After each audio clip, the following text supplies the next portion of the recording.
Owi wisamba antu ree samba awea anu mangkotoo imilana.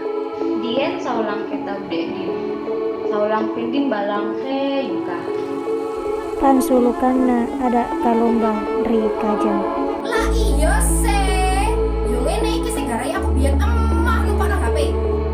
Sama sudah tasawilah sebuah nagari nan banang Gunung Salasia di Kabupaten Darmasraya.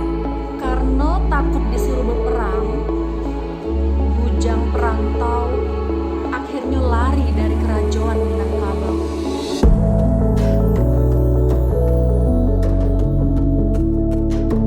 Seperti kita tahu bahwa Nusantara kita mempunyai banyak sekali bahasa daerah.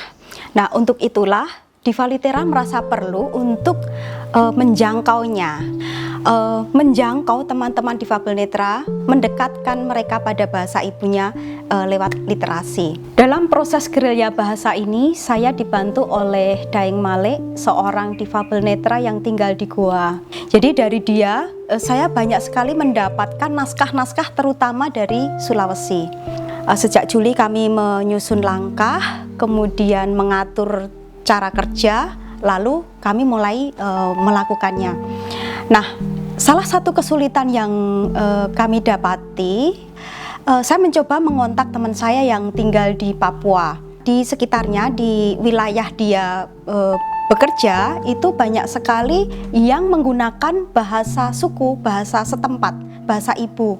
Tetapi dia tidak bisa menulis. Teman saya ini penulis tetapi tidak menguasai bahasa setempat. Karena di Papua itu ketika tinggal dalam satu wilayah, satu suku dengan suku yang lainnya belum tentu saling paham bahasa. Sehingga teman saya tadi kesulitan untuk menuliskan dalam bahasa suku, tetapi si penutur asli bahasa suku itu tidak bisa menulis. Untuk mengkolaborasikan keduanya pun saya juga mendapatkan masalah. Kalimat atau bahasa yang sulit diterjemahkan dalam bahasa suku, sehingga ada penyesuaian-penyesuaian seperti itu. Nah, khusus di Papua, sekitar 267 bahasa suku yang digunakan di sana. Sayang sekali saya baru bisa mendapatkan tiga bahasa suku, itu pun yang satu masih dalam proses. Kemudian selanjutnya yang kami dapati tentang keajaiban itu adalah seorang ibu yang tinggal di Palopo. Dia tidak menguasai komputer, jadi dia perlu menulis tangan dulu. Tulisan tangan itu kemudian dikirim ke Jeneponto berjarak sekitar 400 atau 450 km dari Palopo untuk dipindahkan dalam komputer oleh anaknya.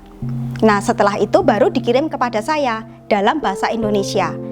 Setelah itu saya cek, lalu saya kirim balik kepada Daeng Male itu, kemudian dikirim kembali ke anaknya yang tadi mentranslate, lalu dibalikin lagi ke ibunya untuk dipindah dalam bahasa suku Luwu.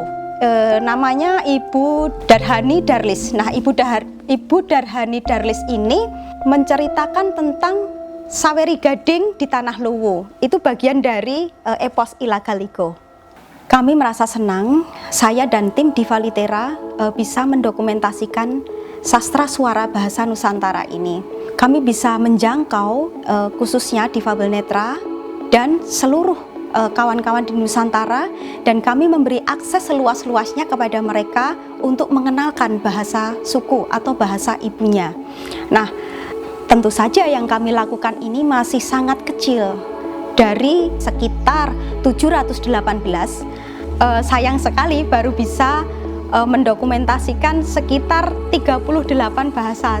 Tentu saja itu masih sangat jauh dan kami berharap bisa melakukannya terus-menerus secara bertahap, dan kami membutuhkan dukungan dari teman-teman untuk kerja ini. Dan saat ini persis tanggal 10 November 2020, yaitu 2 tahun Diva Litera hadir di hadapan teman-teman. Jadi persis 2 tahun ini kami merayakannya dengan menghadirkan sastra suara bahasa Nusantara yang bisa diakses melalui situs sastranusantara.divalitera.org Semoga apa yang dilakukan oleh Divalitera ini bisa mendatangkan kegembiraan bagi teman-teman semua, dan kami menunggu apresiasinya serta kontribusi teman-teman demi bahasa Nusantara ini bisa terdokumentasi dengan baik, khususnya untuk memenuhi hak-hak teman difabel netra. Salam literasi, salam inklusi.